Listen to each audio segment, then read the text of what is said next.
Hi, everybody. Welcome to summer reading here in Arizona Libraries. Tales and Tales, stories of animals and fantastic creatures. I hope you're going to enjoy today's story. My name is Conrad Storad, and I'm happy to be back. Hope you've seen some of my other stories this summer. This is going to be a fun one today. I am a science writer. I write stories about science, about animals, plants, creatures, planets. I'm also an author, and of course, you know what an author does. I write books. Many of my books are nonfiction books. That means they're true stories about real things. So, except a lot of times I let the animals talk in my stories. I kind of mix it up a little bit. It's kind of, I call it fun nonfiction. It's a little bit of both. I think it's a very fun way to tell a story. So our story today, it's going to be about some very interesting creatures that live in a special place. Now, you know what? When you're the author, you can write about anything at all. You can write about submarines deep under the ocean. You can write about flying to another planet, to other galaxies. You can write about anything at all. You're the boss. It's really fun to be an author. And I like to write many of my stories about a very special place. And today's story takes place in that place. It's right here. Yes, it's Arizona. It's the Sonoran Desert, one of the most beautiful places in the entire world. And I was lucky enough to live in Arizona for more than 33 years. I don't live there anymore, but I get to come back and visit. But a lot of my stories are about the amazing animals and plants and creatures that live right here in the Sonoran Desert. Like I said, one of the most beautiful places on planet Earth. And our story today is about several creatures that live here. Now, you know what? When you're an author, you can do lots of different things. Well, I like to let an animal narrate some of my stories. What's that mean? The animal is actually going to tell the story. I think it's much more fun if the animal tells you about itself. Now, animals don't talk. Well, not like us, but they communicate. So I think it's a fun way to tell a story, to have the animal be the narrator. And for today's story, I wanted an animal to tell you the story. I needed an animal that lives right here in the Sonoran Desert.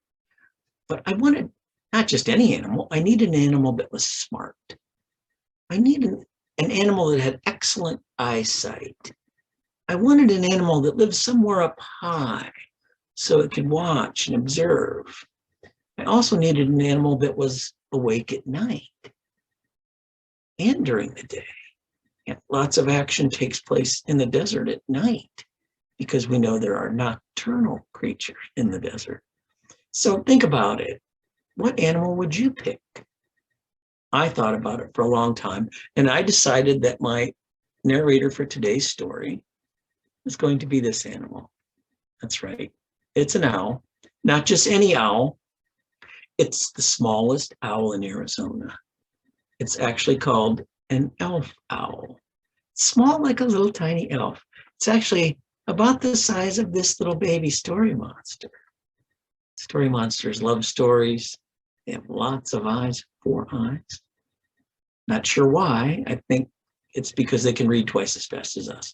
We'll learn more about them in other books. But the elf owl is about this size. It's small, but it's very smart, very tough. Now, I wanted my narrator to have a name for this story. I just didn't want to call it Elf Owl. So I thought about it for a long time. And I decided that my narrator's name would be Eduardo E. Owlington the 23rd. What? Eduardo, E is for elf, Owlington, and he's the 23rd member of his family named Eduardo. Why did I name him Eduardo? Well, I found out all boy elf owls are always named Eduardo. All girl elf owls are named Edna. You're going to say, wait a second. How can they all have the same name? You know why they all have the same name? Because I said so. Because I'm the author and I get to pick. When you write your stories, you can name your characters whatever you would like. I decided that he would be Eduardo E. Owlington the 23rd. Well, I know that's a long name. And a lot of people have told me, Conrad, that's a long name. It's hard to say. I found out all his friends just call him Eddie. Eddie the elf owl is our narrator today.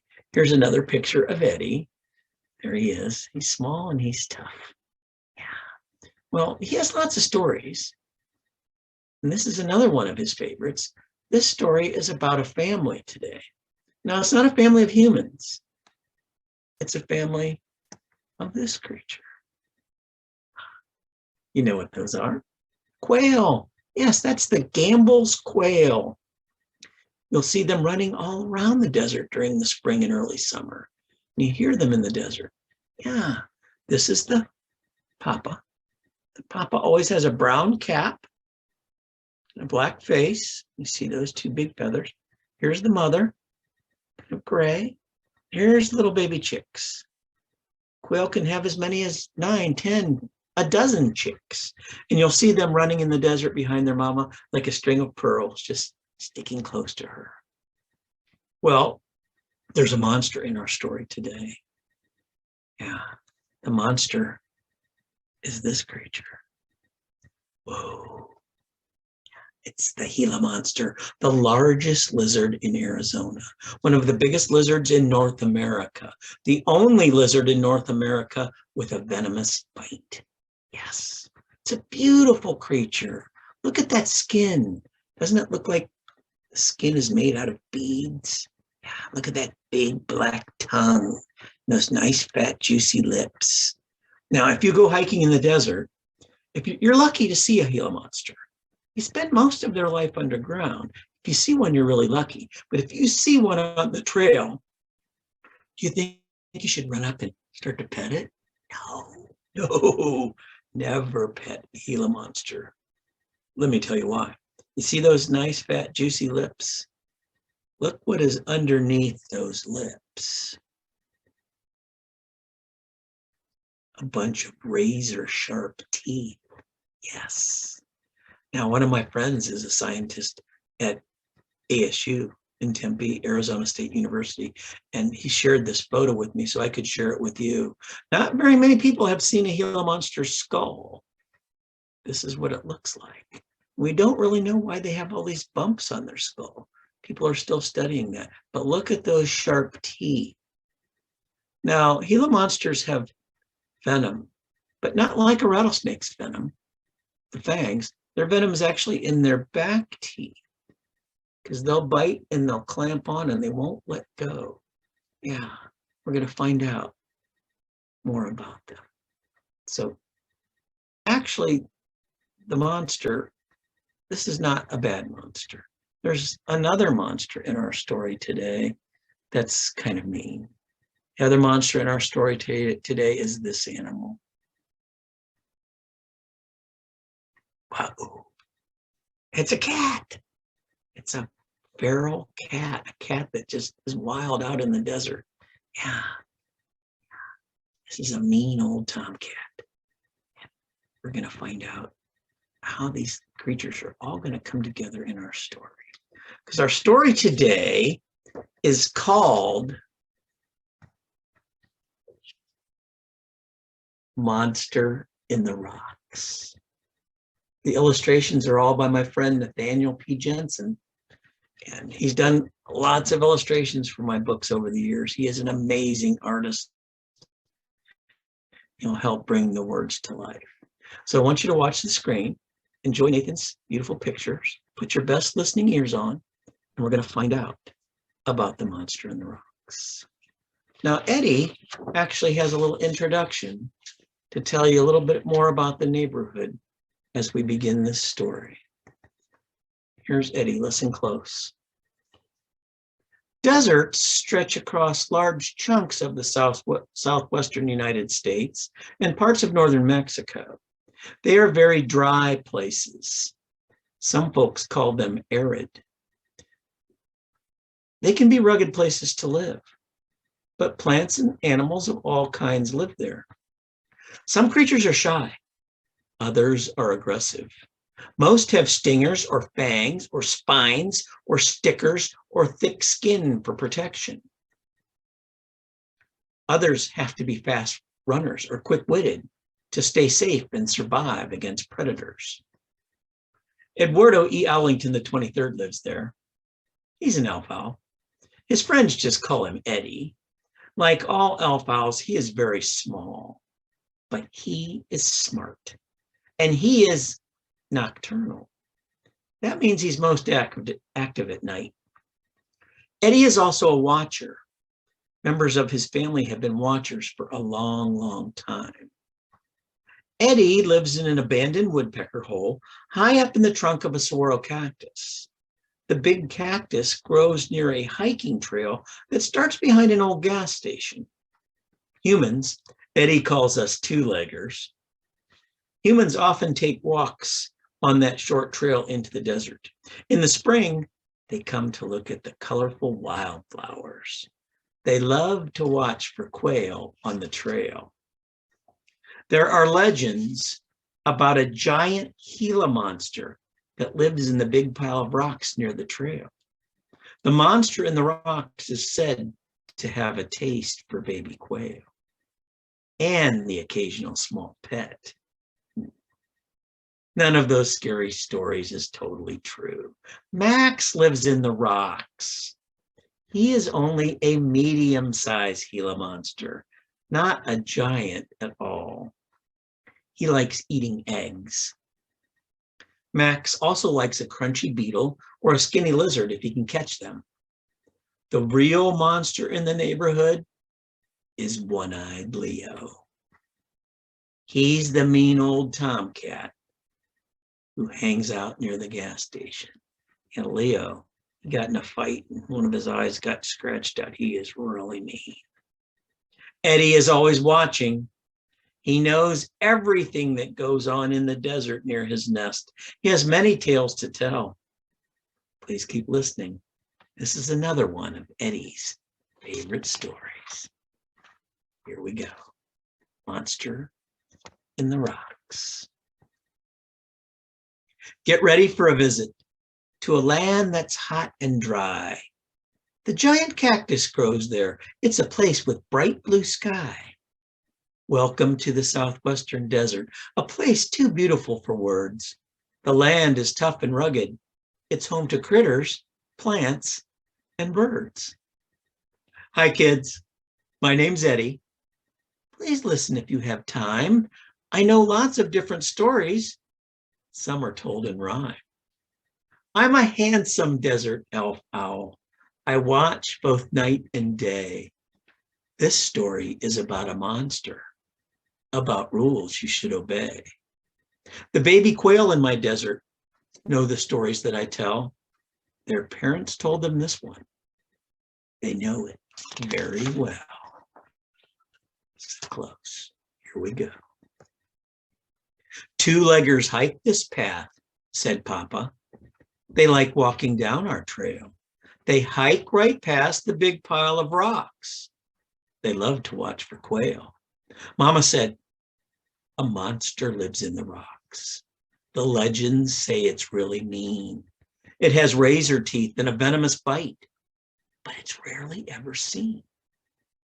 Stay off the trail beside the rocks, said Papa. If you do get close, take care. A monster lives in that pile of rocks. The watchword is beware. What's the watchword? Say it with me. Beware.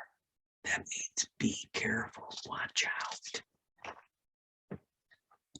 Let's meet the monster. The monster is splotched with black and orange. His tough hide is beaded skin. He looks dressed up for Halloween. His tail is fat, not thin. I know that monster. He's kind of shy. He likes hiding in the cracks. But this desert tale is lots of fun. The monster's name is Max. It's Max, the Gila monster. Max can open his mouth really wide, wag his long tongue left and right. When he makes a mighty hiss, it's quite a scary sight. Can you do that? Hiss. Yeah. Sure, Max has monster in his name, But that doesn't mean he's bad. All monsters are not what you think. Believing so is sad. So just because he's called a Gila monster, you think that means he's bad? No, let's find out why. A parent's job is always tough. Being firm yet fair is hard. They try to teach their babies to always be on guard. Then Mama told her covey about a cat with a gnarled ear. It hangs out near the dumpsters. It's a true monster we should fear. You see it up here? Right up there. There it is. One-eyed Leo is a scary beast. He's a nasty, mean old cat. Leo likes to eat mice and birds. He will even eat a rat. Stay in the thorny weeds, said Papa. Walk near the dumpsters. Don't you dare. One-eyed Leo is always hungry. The watchword is beware. Yeah. So if you were listening, Mama and Papa Quill, they told those babies, don't go by that pile of rocks on that trail where the humans walk through the desert. Where else shouldn't they go? By the dumpster, where one-eyed Leo lives and hangs out. So, boys and girls, do you think those babies were listening to their mom and dad? You listen to your mom and dad, don't you? You listen to your librarian, you listen to your teachers. I hope so. Do you think they were listening? Let's find out. Oh no. It doesn't look like they listened very well. Well, chicks are stubborn, and some lessons seem cruel, so it was only a matter of time. They just had to test the rule. The chicks wandered near the dumpster, skittered right past Leo's face. His one eye opened slowly. He leaped up to give chase. So there they go. They're going where they weren't supposed to go. They didn't listen very well. Leo's going to chase them. We got to help those babies. Run, babies, run. Run, babies, run. Run, babies, run. Run, babies, run. The chicks ran straight up the trail. Like a string of beads they flew. They zoomed right past the pile of rocks. There was not much that I could do. Were they supposed to go there? No. They're not listening very well at all.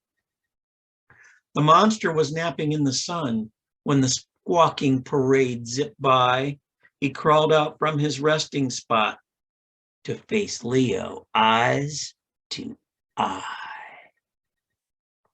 Looks like there's going to be a fight. Now, the monster never liked that cat, but he really liked the quail. He flashed a mouth full of razor teeth as he stepped onto the trail. Max's mouth was open wide. His big forked tongue was black. The monster made a horrible hiss. Stunned, the mean old cat turned back. Yeah, Max scared him. Max scared him. Is Max the hero? Let's see. Yes, all right. The chicks were safe deep in the woods. The monster had saved the day. I hope those babies learned a lesson about rules they should obey. It's true, monsters do exist among us, though some are rarely seen. Others live right out in the open, and many are quite mean. Some monsters hide among the rocks. Some live closer to the nest. Please listen to what your parents say. Be smart, stay safe. That's best.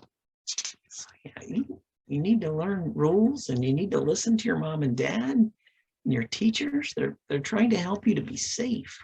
Luckily, Max was a good friend to those quail, and he scared old one-eyed Leo away.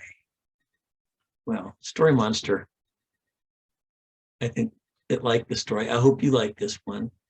And I hope you read lots and lots of books this summer. Reading is super fun. And I always say, if you never stop reading, you know what happens? You never stop learning. Boys and girls, thanks for being a fantastic audience, listening so well. Enjoy the rest of your summer. Read lots of books. I hope to see you again when I visit Arizona sometime. And here's our friend. You know the story now. Here's our friend. The story monster is the super story monster, the super reader. So be super readers this summer. Thank you so much. Adios for now. Bye-bye.